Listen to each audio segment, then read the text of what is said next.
This is Novel Marketing. I'm James L. Rubart, I'm Thomas Umstattd Jr. and this is the show for novelists who want to become best-selling authors. And this week we're going to talk about how to grow your email list from 0 to 10,000 subscribers. So that's even better than 0 to 60.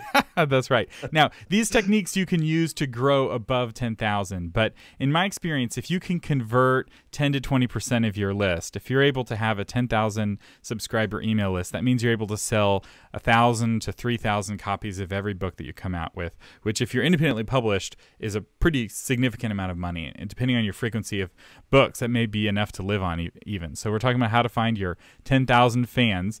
And before we talk about how to do this, I should mention we have some other really great episodes on how to have good email newsletters. So right now we're going to be talking about how to build your list, but you should check out episode 57, which is what to include in an author newsletter, episode 62, which is how to avoid the spam filter, and episode 65, which is tips for effective email newsletters, so newsletters that actually work. And Jim, where can they find these episodes? You can find these episodes a number of different places. If you go to novelmarketing.com, that's a safe place to start. Also, if you're familiar with a company called Apple and iTunes, that also they're a is fruit a great company, place. Right? They are fruit, yes. And these episodes are free, so we encourage you to listen to them. I know you're tempted, especially if you're listening in the future. This is the only episode you want to listen to. You want to listen about how to grow your list. But if your list is not, or if your email newsletter is not quality, then it really doesn't matter how big your list is. Which brings us to our public service announcement. Public service announcement. Jim? This is free. Avoid me-mail. Again, our recommendation is to avoid me-mail. Spam is in the eye of the beholder. So what is me-mail? Me-mail is that a rhetorical? So me-mail, this is a term that Rob Eager coined that I really like. Me-mail is email that's all about me or all about you if you're the one creating the email. And I hate to break it to you, but people don't care about you. They care about them. And so you need to be writing about your readers and things that are interesting to your readers. If you can't do that, then none of the things we're going to talk about in the rest of this email or in the rest of this episode about email will do you any good. So you have to create an email newsletter worth subscribing to. And this time of the year, Thomas and I, and probably you as well, are getting a lot of newsletters talking about Christmas. And what I've seen from a lot of authors is the authors are talking about their Christmas. Well, guess what? Readers don't care about your Christmas or my Christmas. They care about their Christmas. So there's an example. If you haven't sent out your Christmas newsletter yet, figure out a way to make it about their Christmas. That's right. Or maybe just say, hey, Merry Christmas. Here's a 10% discount or something. Leave it at that. Give them a gift. Yeah, don't be like, oh, and here's photos of my kids and snow with the snowman. They don't care. And I know a lot of people are writers because they want to become celebrities, but that's not how it works. You have to create something worth reading before you can become a celebrity. You can't get the cart before the horse. All right. So without any further ado, tip number 1 for growing your email list from 0 to 10,000 is to offer a carrot. Which, what on earth? How does what do carrots have? First we were talking about apple. Now we're talking about carrots. What's up with all this produce? Good eyesight, right? Yeah. So a carrot is some sort of prize. The metaphor here is a carrot's dangling from a stick you hold in front of a donkey. So there's, and it's in front of the donkey, and the donkey's trying to bite the carrot, and it pulls the donkey forward. So the other way to motivate a donkey in the metaphor is to hit it with a stick, but to lure it with the carrot is much more effective. And so generally speaking, you want to have some immediate prize, immediate gratification that someone gets once they subscribe to your email list. So there's a benefit in getting the email list. I want to get the future emails when I subscribe to your list, but I also want to get something right now that incentivizes me to not procrastinate getting onto your list. So, Jim, what are some ideas of good carrots that people could offer? A lot of carrots are things you already have that you don't have to necessarily go out and create. For example, you might have a number of short stories that you've written over the years. And so something as simple as a short story, they subscribe, you give them a short story. Another thing you can give them is tips or a guide. You can give them even a free book. where you go all the way and give them a free book, which is really easy to do if you're an indie author and have written a book maybe 2-3 years ago that you want to use as an incentive to get them to sign up immediately. Another thing you can give them is an audiobook recording.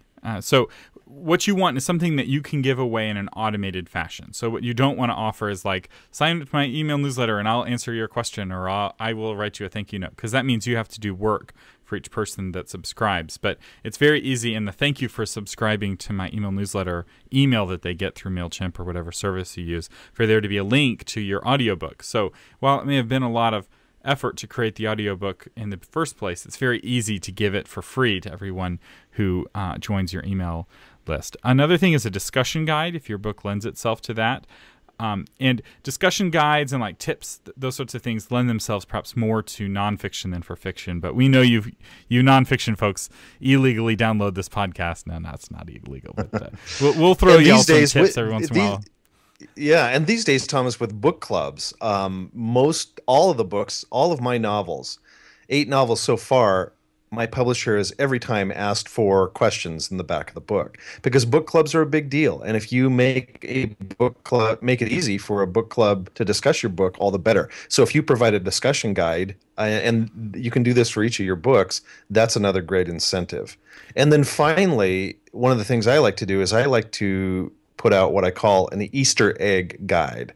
I love Easter eggs in movies and books, and so I put a lot of Easter eggs in my own, things that you would only go, aha, if I told you about it or told you to look for it. Now, close friends and family will see a lot of the Easter eggs because they know me so well, but it's fun for me to put together a trivia guide, or you could call it an Easter egg guide, that points out things in the novel that are really fun that you wouldn't know otherwise. So the reason why this is the #1 tip is that this, if you have a good carrot, it will make all of the other tips, or most of the other tips we're about to share with you, easier or more effective. So the better the carrot is, the incentive that you give people to subscribe, the more effective these other tips are. Speaking of the other tips, the #2 tip we have for growing your email list from 0 to 10,000 is to host a viral contest and promote it via social media. So we did this recently with Enclave Publishing and had just a huge success. It went viral. It was shared thousands, if not tens of thousands of times on Facebook and Twitter. And how it worked was we gave away an ebook copy of every single one of our books. It was the entire library of Christian science fiction and fantasy books. So it was like 50 plus books. So we pitched it as a year's worth of sci-fi and fantasy if you read a book a week. And the reason we gave that away instead of like an iPad or, something that has a broader appeal is that we're trying to grow our list of fans of our kind of fiction. And if we gave away an iPad or Kindle, we're getting fans of iPads and Kindles instead of fans of our specific niche, our specific genre. So the key here, another key with this kind of contest is that people need to be rewarded for sharing the contest on social media. So the way we hosted it, when you filled out your information, you put in your name and email address, you got 1 entry into the contest. But for every friend that you got to enter the contest, you got 5 additional entries. And so we had people who went crazy because they really wanted to win those books. And so they would get 10, 20, 30 friends to fill out the form because they really, really wanted to win it. And then those friends joined, and then they got their friends, and we didn't really have to spend a lot of money promoting it because the prize was so cool. It spread on its own, and we grew our list by a huge bump. In fact, I think it was the #1 or #2 single most effective event we've ever done growing the list. And the tool that we used was a paid tool. It's a plugin for WordPress called King Sumo, and it's by the folks at AppSumo, who I'm a big fan of. They do really quality work. We'll recommend another one of their plugins later. This is not a paid sponsorship, although I probably should I always need to contact these folks before we recommend, see if they'll give us a little something. But not after. Yeah, because it's no good after. But I use and recommend and like King Sumo. And the other thing I really like about it is that you only pay for it one time. So some of these contest tools that you find are like $20 a month, and that doesn't really make sense if you're only doing 1 or 2 contests a year. But King Sumo, you just buy it, you install it on your WordPress website, which is another reason why you want to have a WordPress website. It can save you money on these sorts of things in the future. All right. Hey, before we jump to the next point, Thomas, I want to stop for just a second and reiterate what you said about do not give away the Kindle, don't give away the big screen TV, because truly these are the type of people who will sign up for your newsletter because they want a shot at winning that Kindle. And then a week after the contest, they will unsubscribe from your newsletter. So you think, wow, I'm going to give something really big away, really a good incentive. Yes, it might be great for signups, but it will not be good for retention. Or even worse, they don't unsubscribe and you have to pay for them because like MailChimp and Constant Contact, all of those services charge you based off of your number of subscribers. And you don't want a big list just for the sake of having a big list because that's more money you have to pay every month. You want a big list of people who are looking, who will open the emails, read the emails, and buy your book that you talk about in your email or whatever it is you're recommending. So yeah, I couldn't agree with you more, Jim. We should do a podcast together. Maybe someday. Yeah, someday. Okay, tip number 3 is to host a webinar and promote it on social media. So a webinar or some sort of other online event. So for fiction, you may have an online launch party, but the key here is to do it in a software where people have to register and give you their email address to register. This is the number one way we've grown the author media, at least originally, how we grew the author media newsletters, that we would host training webinars and we would, people would register. It would be a free webinar and we'd have 100 people or several hundred people sign up. And if you can do one with somebody else who's a celebrity in your field, which we've done several times, then you're able to get their fans to come. And you may be thinking, come on, this is the Novel Marketing Podcast. Give me tips that we can use for fiction. You can totally use this for fiction. So for instance, at Enclave Publishing, we're sci-fi and fantasy. We hosted a webinar that was a speculation webinar as to the plot of Star Wars. So we kind of hijacked all the hype that was going on with Star Wars, and we brought in some Star Wars experts, and people had so much fun talking about Star Wars. And we solicited the expectations. We broke down the trailer, scene for scene, trying to figure out, do we think Luke Skywalker is going to be evil or not? And by the way, we're recording this like 2 days before the movie comes out, so I can't wait, and I'm going crazy. I've got midnight showing or almost midnight showing tickets. Anyway, Star Wars is going to be awesome, I hope. Oh, please don't ruin it. Anyway, but we were leveraging all of that energy and all of that anticipation. And there's lots of ways for fiction for you to do these sorts of tie-ins. Maybe you have a book launch event or some sort of other, like a Q&A webinar where you take questions from your readers, or you're doing a combination with another author who writes a similar kind of fiction. And the nice thing is that even people who don't come to the webinar, because in my experience, only about 10 to 20% of people who register for a webinar attend the webinar, 100% of them have to give you their email address to register, and that goes straight to your list.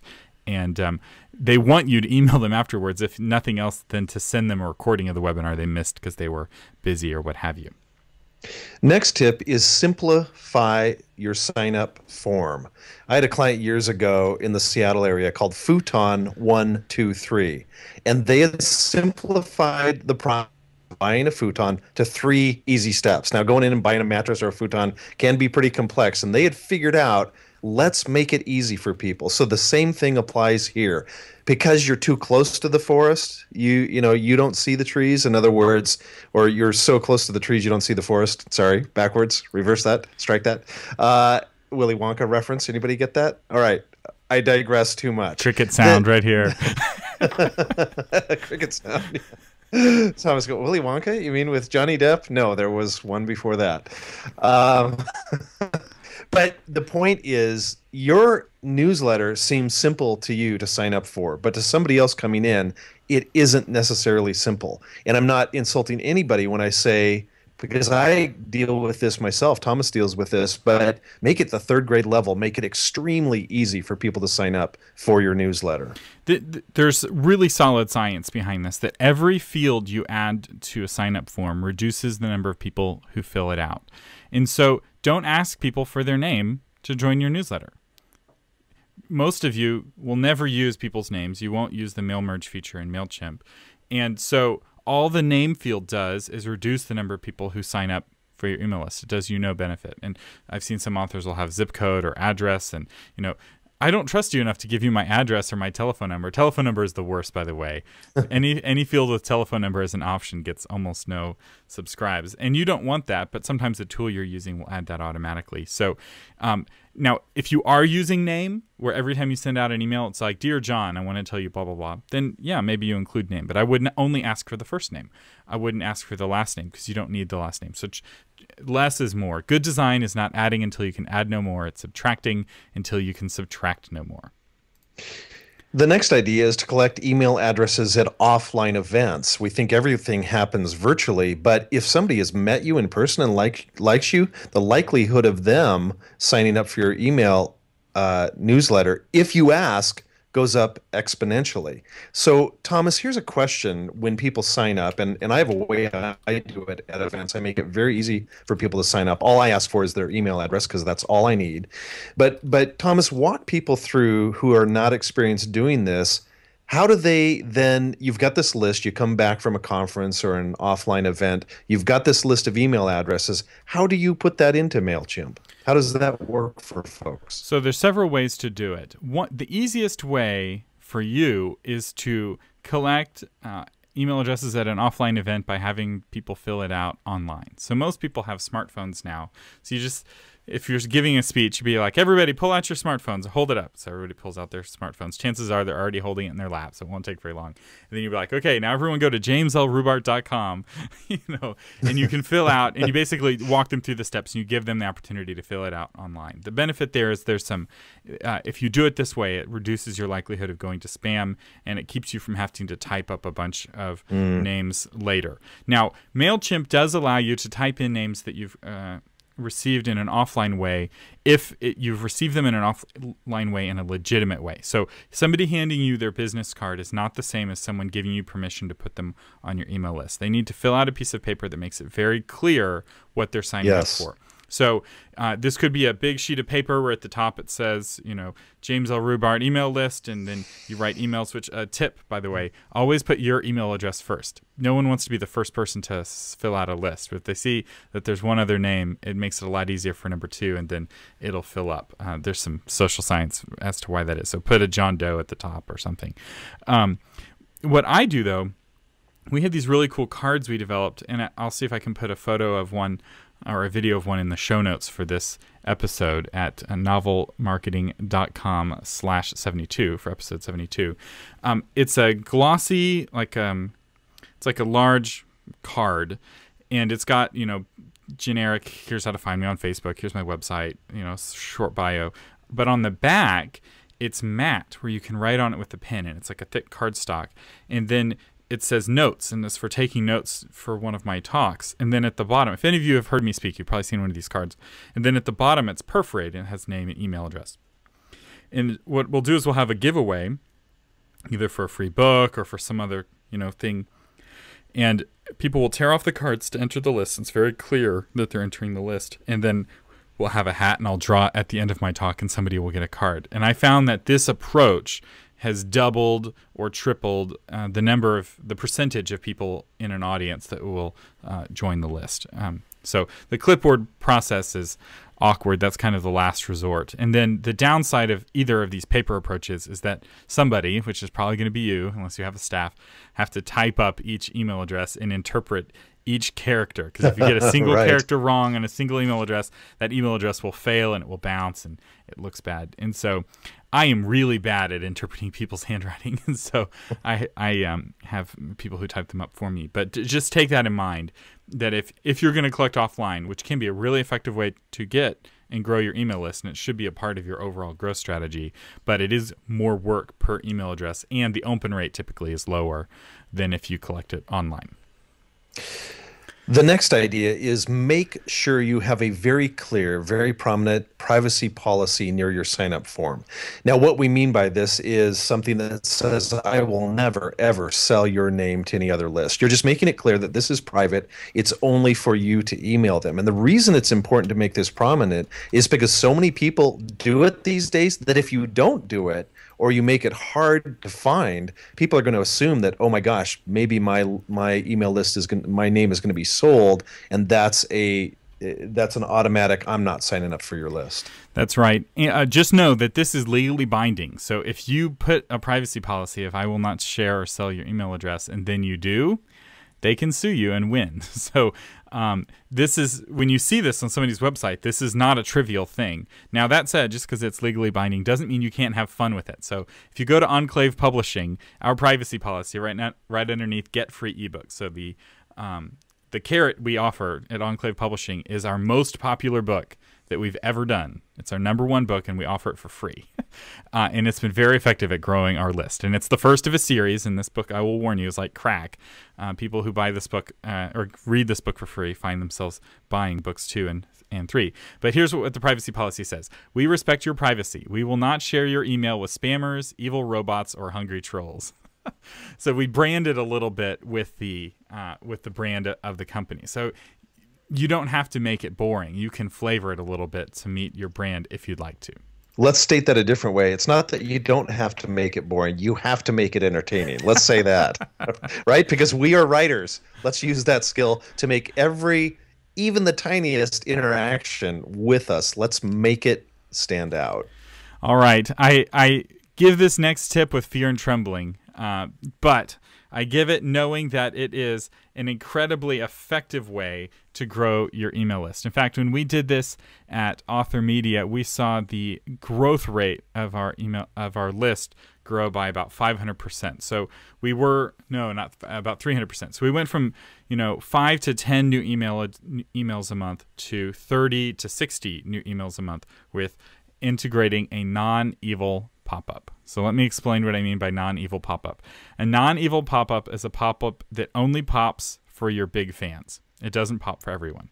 So the way we have ours set up on Author Media is that it pops on your second page you visit and only after you've been reading that page for 60 seconds. So this is for like people who are really enjoying the content. And it says, do you enjoy what you're reading? Subscribe to get new updates for free and you get this free carrot. And we tested a couple different ways of wording it. And I have seen this and tested this over and over again. And when you do it in a non-evil way, which means delayed, gated. Oh, and the other thing is that when someone says, no, I don't want it, it doesn't show it to them again for 60 days. So when they visit your website again, it's got to be 2 months. And you can set what those, so you can measure, you can control the level of evilness. So you can say it won't show up again for another year or whatever. That's up to you. But this really does work. And of the authors I know who've gotten to 10,000 email addresses, I don't know very many who've done it without having a pop-up of some form. Now, what you don't want is a pop-up that pops. Here's how to have an evil pop-up. It pops every time, and it pops right away. That is like the worst. So don't do that because that's really annoying. So if somebody spends a lot of time on your website and they've already subscribed, they shouldn't be seeing the pop-up. But and it should pop up within the page. So the one that I recommend, and this is free, it's by AppSumo. It's another AppSumo plugin. It's called SumoMe, and it kind of pops. They have several different ones, but it pops in the corner of the page. They can still read the page. It's non-intrusive, but we have had very good results with this tool where we've used it. And I would encourage you to experiment with using a non-evil pop-up like SumoMe or Pippity. Although Pippity costs, I think, quite a bit of money. SumoMe is cheap though, so cheap as in free. So it's a good price. That's a good price. Next tip would be to install MyBookProgress. And we are in luck because today we have an expert on MyBookProgress in the studio. So you've heard us talk about MyBookProgress before, but one of the biggest benefits of subscribing to your email list is being notified of when your new books come out. And the kind of people who are most interested in that particular benefit of your book are the people who are visiting your website to see what the status of your book is, of your next book. And for most author websites, there's very little, if any, information about upcoming books other than perhaps a title and a cover. And so with MyBookProgress, you can show people in real time what your progress is on your book. And it's got this really great subscribe tool that's built in that allows your true fans to very quickly and easily subscribe to your list to get book updates. Now, this is a non-carrot strategy, so you don't have to create a carrot to use MyBookProgress because the carrot is finding out when the book comes out. This is for your true fans. MyBookProgress is designed to get you the very most important kind of fan for your email list. And so far, we've been getting really great feedback from our users. People are really enjoying using it, and it's helping folks grow their email list on their website automatically. Final tip would be how you answer the question, how can people stay in touch with you? Right now, I'm doing a lot of radio interviews for my book, which just came out, The 5 Times I Met Myself. And at the end of the interview, the host will typically ask, well, James, how can people stay in touch with you? Just to say is, well, Facebook's a great place. And I'd say, go to my website. Now I specifically say, go to my website and sign up for my newsletter. That's the best way to stay in touch with me. And I'm simply describing a call to action that I want them to take. And not everybody will, but at least I've planted that idea in their mind. Why not just tell them to go to Facebook or Twitter? Why tell them to join your email list, Jim? Because the email list is the invitation to the party. In my opinion, Facebook and Twitter, that's the party. It's called social media for a reason. Really, that's where you interact with people at the party, people who already know about you and like you and want to hang out with you. You need to figure out a way to get an invitation list, and that is your invitation list, is your newsletter. Plus, sorry to say this, but I'm a believer that someday Facebook will go the way of MySpace. It's just bound to happen. It's not going to happen, Jim. Eventually, you get a mature player, and they last for generations. All right. Well, let me put it this way, Thomas. Someday, your posts are going to reach less and less people than they used to. Well, wait a minute. That's already happened. So that a reason I would agree with. So the reality is, if you have 1,000 people that like your page on Facebook, only about 50 of them will see any given post. 200 to 50 is very little. But if you send an email to 1,000 people, 1,000 people get your email. Now, maybe they don't all open it, but it's not uncommon for 20, 30, 40% of people to open your email depending on the quality of your list. And people are more likely to buy from that list. And by more likely, I mean 10 times more likely. So right. I would much rather have 100 people on my email list than 1,000 people liking my page on Facebook. In fact, I would probably rather have 100 people on my email list than perhaps 5,000 people liking my page on Facebook. Facebook just doesn't convert nearly as well as email. It's not. Facebook is the party. It's the Christmas party. It's not standing Amazon ready to buy something, or Best Buy or Costco ready to buy something. So keep that in mind. People will buy. They're used to buying from emails. They are not used to buying from social media. That's right. All right. This episode of Novel Marketing is brought to you by MyBookProgress, which we've already talked to you about. Now, you can get MyBookProgress for free. There's a free version that comes with almost all the features, including the email subscribe feature. So you can check it out, install it, see if you like it, all without paying any money, and it's free forever. It's not like a 30-day trial. You'll always be able to use the base version of MyBookProgress for free. But if you decide you want some of the pro features, we have a coupon code to give you 10% off, and that coupon code is Novel Marketing, all one word. So you just put on Novel Marketing in checkout to get 10% off MyBookProgress. You can find out more at mybookprogress.com. And remember, the way you can help us, if you like the podcast, is just tell a friend. Tell somebody else about it. Just email them, put it on social media, just say, hey, this is a great podcast. You should listen. And if you do that, I promise that Careful now. Yeah, boy, this is recorded, isn't it? This is not live. The key to business, I was told, was to underpromise and overdeliver. So don't promise to be naming any fictional cats. We already had problems about that before. Okay, I promise that Thomas, if he ever gets married and has a child, he will name his child after you. No, in all seriousness, though, we really do appreciate when you leave us a review on iTunes or tell your friends about it. Email your critique group about novel marketing. That's how we grow. This has been the Novel Marketing Podcast, giving you novel ideas on how to promote yourself and your writing offline, online, and everywhere in between. Thanks for listening.